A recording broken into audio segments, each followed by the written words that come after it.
Tonight, 2 dead in a light plane crash just metres from a busy golf course.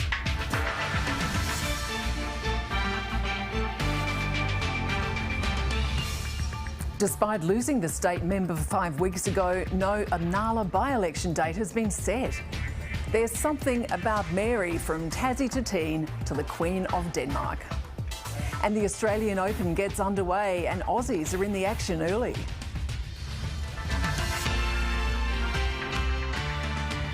Good evening, Lexy Hamilton-Smith with ABC News. 2 men have died in a light plane crash in the scenic rim. The aircraft came down over the road from a golf club and authorities say they're grateful more lives weren't lost.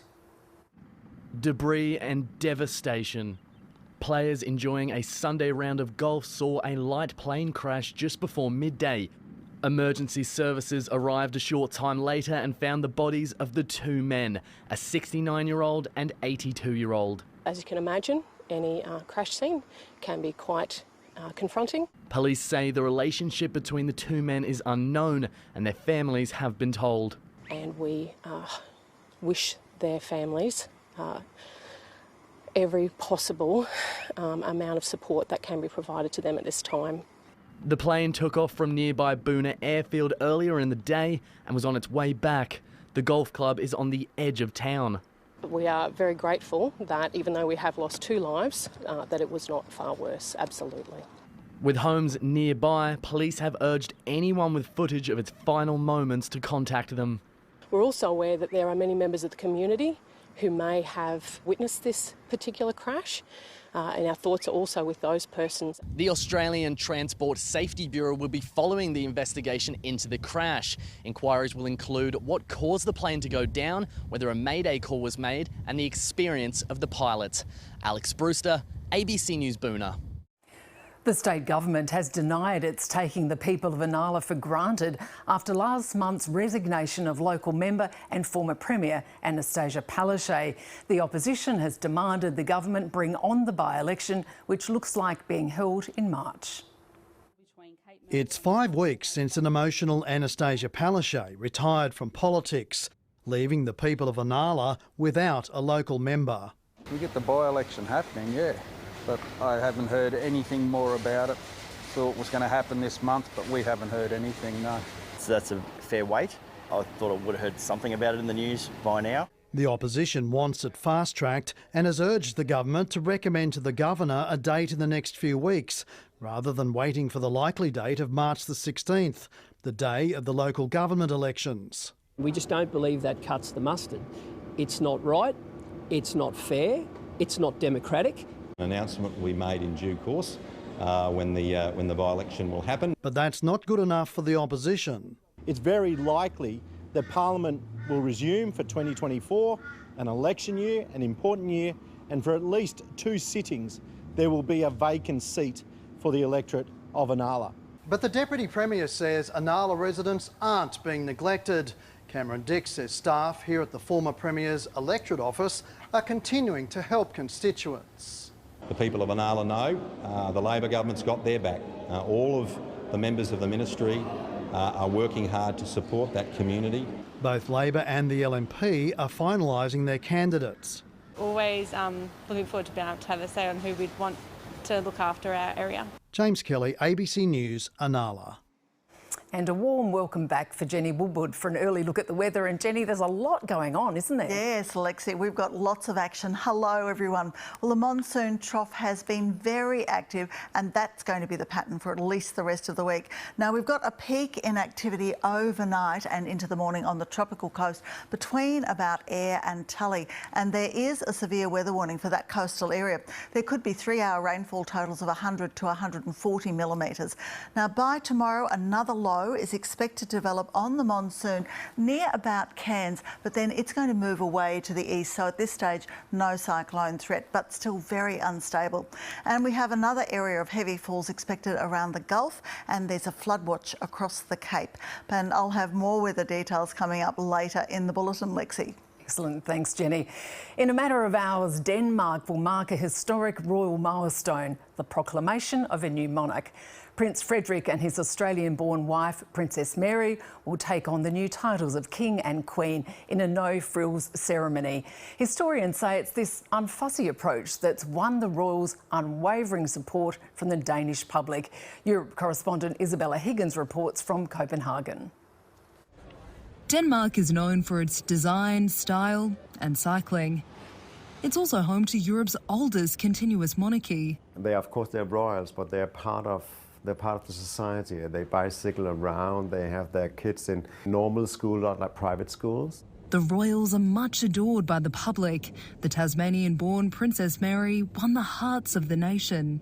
All Danes love Princess Mary. I'm not sure that it's the Australian thing in her, but they love her. Her long-term dress designer says she's the ultimate international ambassador. She's done wonderful things for our royal family, and she's really liked in Denmark. There will be no grand coronation here to proclaim the new king, and many say that's just how they like it. Yeah, it's kind of Danish. Not too many like diamonds and caves and stuff like that. The royals in Denmark, it's on a different scale than in the UK. Not as much money. The glamour is still there, but on another scale. Sometimes Europe's royal houses have been referred to as bicycle monarchies. They're smaller and cheaper than their British peers, and some say the Danish royals have survived for so long because of their drive to modernise. In the country's National Museum, exhibits show how the monarchy has transformed from absolute power in the 1600s to today, the head of state in Denmark's modern democracy. The royal family is just as old as the country. I mean, when Denmark was gathered as one country, which happened in the 7th century, it was under a monarch. And it's evolved somewhat since then. It survives also through the revolutionary years and centuries of Europe. Probably because it evolved with the society. A new royal couple set to steer this dynasty into the decades ahead. Well, the Danes are waking up to the big day with excitement building about the dawn of a new chapter for the royal family. Isabella Higgins joins us from Copenhagen. Now, Isabella, what's the mood in the capital this morning? Well, Lexy, it is a chilly winter's morning here, but already people are milling about. There has been a building sense of excitement in Denmark for this proclamation. But many say all of this has taken a little bit of getting used to because no one expected Queen Margrethe to abdicate. But her son, Prince Frederick, and his wife, Princess Mary, will take on these new roles with huge popularity. We're expecting thousands to gather here in front of Christiansborg Palace to catch a glimpse of the newly proclaimed king. A little later today, he'll appear on that balcony, wave to the public and also make a short speech. But we're told this is going to be a simple ceremony, that all of the formalities will be done in about an hour. But of course, there will just be a touch of royal spectacle. Excellent. Thank you, Isabella. And around the country, people are celebrating an Australian becoming a queen. Those from her home suburb in Tasmania are proud of their Mary and keen to claim her as their own. Raising a glass to Mary's rise to the throne. A picnic in the park and a high tea. There we go. Here in Taroona, there's a particular pride that a local girl who went to the local public school grew up to become a European queen. Taroona local Jenny Holmes is what you might call a super fan. I mean, I haven't actually met her, and I wish I had, but she only lived three blocks from our house. Over the past 12 years, she's created a scrapbook of Mary's life. Then she had the twins. So that's the castle, beautiful castle. It's a palace fit for a king. In Melbourne, dozens gathered at Denmark House, basking in traditional Danish culture. Celebrating the soon-to-be King and Queen at the 135-year-old club. We all do like Frederik and Mary. So we are very excited. Like, they're going to be amazing. Well, we have to celebrate that we are getting a new king, and of course say thank you to our Queen, who's been doing a fabulous job. And celebrating the reign of Queen Margrethe. I was in the Danish Royal Guard, so protecting the Queen when I was a young soldier. So yeah, it means a lot to me to come in here and celebrate it. Many Danish expats excited to have an Australian connection to their home country. Eliza Closer, ABC News. Voters in Taiwan have defied China electing a new president who's vowed to always put the island's democracy first. Lai Ching-te has secured his party a historic third consecutive term in government. But despite a comfortable win, it fell short of a majority in parliament. East Asia correspondent Kathleen Calderwood reports from Taipei. Under a sea of confetti, Taiwan celebrates its new president. The Vice President Lai Ching-te voted into the top job as the small island democracy has its say. I'm so proud of my country. We choose the right path, the people choose the right path. Taiwanese people are still willing to stand up and use our votes to support and defend our democracy. We have shown the world how much we cherish our democracy. This is our unwavering commitment. For 8 years, Tsai Ing-wen has drawn the ire of Beijing while promoting Taiwanese sovereignty and strengthening ties with the US. Today, Taiwan has become a better country. I thank you from the bottom of my heart. Their main opponent, Ho Yui of the Kuomintang, apologised to supporters for letting them down. This is the outcome that Beijing was dreading. For the first time since democratisation, the Taiwanese people have given a political party a third consecutive term, and to one that champions the island's own individual identity.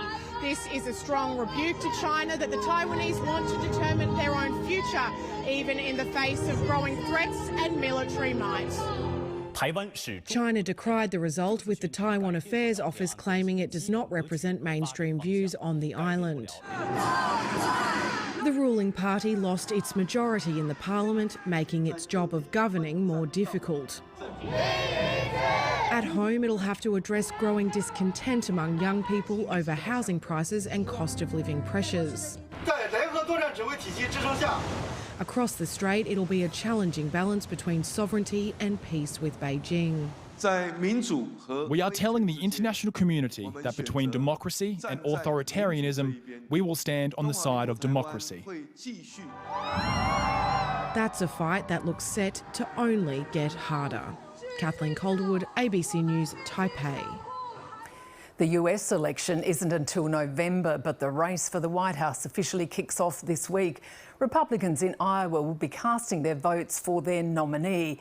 Now, Donald Trump is up against high-profile rivals, including his former UN Ambassador Nikki Haley and Florida Governor Ron DeSantis. But the former president remains the front-runner for the nomination, despite facing 4 sets of charges and a legal push to stop him from running in some states. North America correspondent Jade McMillan is in Iowa for tonight's special report. People living in Iowa know how to make the most of their brutal winters and of the intense political attention they receive every 4 years. The caucus comes down, it gets crazy here. Lots of people come flying in. Iowa is the first US state to have its say on who should contest the presidential election. And some Republicans are doing whatever they can to try to stop Donald Trump from becoming their nominee. We just don't need him bringing all of his court cases and all of his vengeance, and we need to put all that crap behind to get things done. Donald Trump is facing a total of 91 criminal counts in 4 cases. He's been charged over hush money payments in New York and alleged election interference in Georgia. He's also facing 2 federal trials, one in Florida over his handling of classified documents and another in Washington in connection with the January 6 attack. The former president has used his court appearances as campaign stops, rallying supporters behind his claims that the prosecutions are politically motivated. When they talk about threat to democracy, that's your real threat to democracy. He's fighting for the nomination against his former United Nations ambassador Nikki Haley and Florida Governor Ron DeSantis. But if the polls are correct, the majority of people who braved the freezing temperatures to vote this week will be backing the 45th president. It's amazing that he was able to accomplish what he did with all the obstacles that was put in front of him. I want him to get back to be president so he can finish what he started. Iowa is a relatively small rural state, and the winner of the Republican race here isn't guaranteed to become the party's nominee. But for the candidates, this contest is all about trying to build momentum for their campaigns. So it winnows the field, right? It gets a ton of media attention, and it has the potential to launch a presidential candidate to the White House. Its current occupant is hoping to stay on for another 4 years. Joe Biden would be 86 by the end of a second term. But some of his youngest backers believe he still offers the Democrats their best chance of again beating his predecessor. You see on social media people our age making jokes about, the president's age or Trump's age, both of them. I think that it'd be great to have a younger person, but in this moment we need someone that's tested. The president's approval ratings remain stubbornly low amid concerns about issues like the cost of living and immigration. Yes! And he's faced fierce criticism from some in his party over his backing of Israel in the war in Gaza. Majority of people in our age group kind of do see that as a problem and see that as like a tell sign for Biden, that maybe they don't align with Biden as much. But I would just like younger people to think about the possibility of Trump being in office again. A prospect that could move a step closer as a wildly unpredictable election year begins. Jade McMillan, ABC News, Des Moines, Iowa. Back home now, and almost $200 million will be spent on new efforts to stop illegal tobacco and vapes from entering Australia. It's part of a broader push to crack down on the illicit industry, particularly where it targets young people. Authorities fear it's being driven by organised crime and bikie gangs and fuelling a dangerous turf war. Fire tearing through a tobacconist in Melbourne's northern suburbs in the early hours of this morning. Yeah, well that's all the stuff inside. Explosions scattered shrapnel for hundreds of metres across Craigieburn. You have a gas bottle in your backyard? Yeah, it's split open, so it's a sheet of steel, buried about 6 inches into the dirt. And left neighbours rattled. The explosions, they were really bad. The bloody house, they were shaking. Police are now investigating if this fire is linked to dozens of others in Victoria, part of an ongoing conflict between organised crime and bikie gangs. A result of criminal syndicates in conflict due to competition for profit derived from the illicit tobacco market. Organised crime gangs are using illegal cigarettes, tobacco and vapes as an ATM to fund their activities like sex trafficking and drug trafficking. For months, tobacconists across Melbourne and regional Victoria have been targeted. Last night's fire in Craigieburn follows blazes in Sunshine, Altona, Croydon and Moe, just since Christmas. It's now pushing the federal government to action. It's launching a new $190 million crackdown on illegal tobacco and vapes nationwide. This will be an end-to-end crackdown to do all that we can to shut down this illegal trafficking at its source before these illegal cigarettes reach Australia's border in the first place. Trying to push them out of tobacconists, where vapes in particular are often sold to young people, and cut off a revenue stream for organised crime. The government's taken their foot off the pedal, and you've allowed over the course of the last 18 months for these organised crime groups to really take hold. A public health problem taking a dangerous turn. Tom Lowry, ABC News. With the cost of living crisis and rising HECS debt, school leavers say they're putting off starting university so they can just have some money. The number of tertiary enrolments has plateaued for the first time in decades as would-be students ask the question, is it worth it? Lila Pearl Coffey graduated high school last year from a pre-university program, but didn't apply for a tertiary offer. The Brisbane 18-year-old would love to study arts, but is worried about HECS debt and job prospects. Every older person tells you that uni is the time of your life. You meet so many new people, you have so many new experiences, and you find yourself through uni. But that isn't an option for kids these days. Some academics say degrees don't buy what they used to. Absolutely, you're better off going to university, but maybe not in the same way that you would be 30 years ago. Adelaide High School graduate Harper Forsyth received an ATAR in the high 90s and got offers for early admission, but is working this year, saving money to study humanities interstate in 2025. The reality is what I want to study is not invested in. Oscar Wadsley is applying to the Defence Force to save before studying law. He wants to be sure it's the right choice. People are taking gap years and working through those just because they don't want to be diving into something which won't work for them and then have to pay that off over 30, 40, 50 years. In 1989, 20% of Australians were university students at age 19. In 2007, it was a third. By 2016, it was 40%, which has plateaued all the way through to 2024. Some graduates feel they don't have as many options as previous generations. And now that we are adults and we are here, and you've lied to us. Jessica Black, ABC News.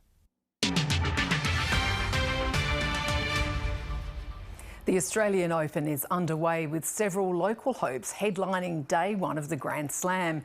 Young Queenslander Dane Sweeney has gone down in a tough 5-set battle and wildcard Adam Walton is out after losing in straight sets. Organisers are predicting record crowds for a tournament which started on Sunday for the first time. Australia's Grand Slam is back, but this time starting a day earlier. It does take the edge off the late finishes. Doesn't guarantee you won't have them, but it takes the edge off. One former champion says the now 15-day tournament is a win. From a playing perspective, I was a victim to it a few times too, where you get on the court so late and you're finishing so late. Andre Agassi and Yvonne Goolagong-Cawley each won the Australian Open 4 times. 50 years after her first title, Goolagong-Cawley wants to see an Australian hoist the trophy once again. Tomljenovic, she's doing well. She's come back after injuries, but you know, I think she's got a good chance. Organisers want 1 million people through the gates and forecast more than 1 billion viewers worldwide. There's nothing in the world this time of the year. On the court, Australians were facing some stiff competition straight out of the gates. Wildcard Adam Walton was knocked out in his debut slam. Seals it with an ace. After he was outclassed by young Italian Matteo Arnaldi in 3 sets. Fellow debutante and Leighton Hewitt lookalike, Dane Sweeney, made a bright start against his more fancied opponent. And he's got the opening set. But just as the crowd got behind the Queenslander, Francisco Cerundolo showed why he's the 22nd seed. Sweeney fought back to take the match to a deciding set. Put the kettle on, grab yourself a cuppa. Before the Argentinian poured cold water on the Australian's dream. And he finishes it off with a ripping forehand winner. Number 4 seed Jannik Sinner had little to worry about in his opening round match, but Andrei Rublev needed 5 sets to get past Brazil's Tiago Seiboth-Wild. What a win! Tom Maddox, ABC News, Melbourne Park. The Socceroos have overcome a sluggish start against India to open their Asia Cup campaign with a 2-0 victory in Doha in Qatar. Kept scoreless in the first half by their opponents, the Socceroos sealed victory through Jackson Irvine and substitute Jordan Ross. Despite a flurry of chances, Connor Metcalf. Australia failed to capitalise on 12 corners and more than 70% possession in a frustrating first term. We can improve on everything, and the boys know that. One disappointment probably was our set pieces. because we work quite a lot on it. After 50 minutes, Jackson Irvine opened the scoring, pouncing on a mistake from the Indian goalkeeper. Their first goal at this AFC Asian Cup. Obviously, it would have been nice to score more goals. We created enough opportunities, but pleased with the way we handled it again. Young Socceroo Jordan Boss came off the bench to double Australia's advantage with his first touch. It's his first international goal. It couldn't have gone any better. He brings a lot to the team. So, I believe in Australian youth. We've got some good quality players coming through, and it's a great experience for them to be here with some senior players. The 2-0 victory puts Australia on top of the Group B standings for now, after Syria was held to a 0-0 draw against Uzbekistan. There was another goalless draw in a balanced game between China and Tajikistan in Group A. The Socceroos next take on Syria on Thursday, with the coach issuing a clear message. We're here to win the trophy.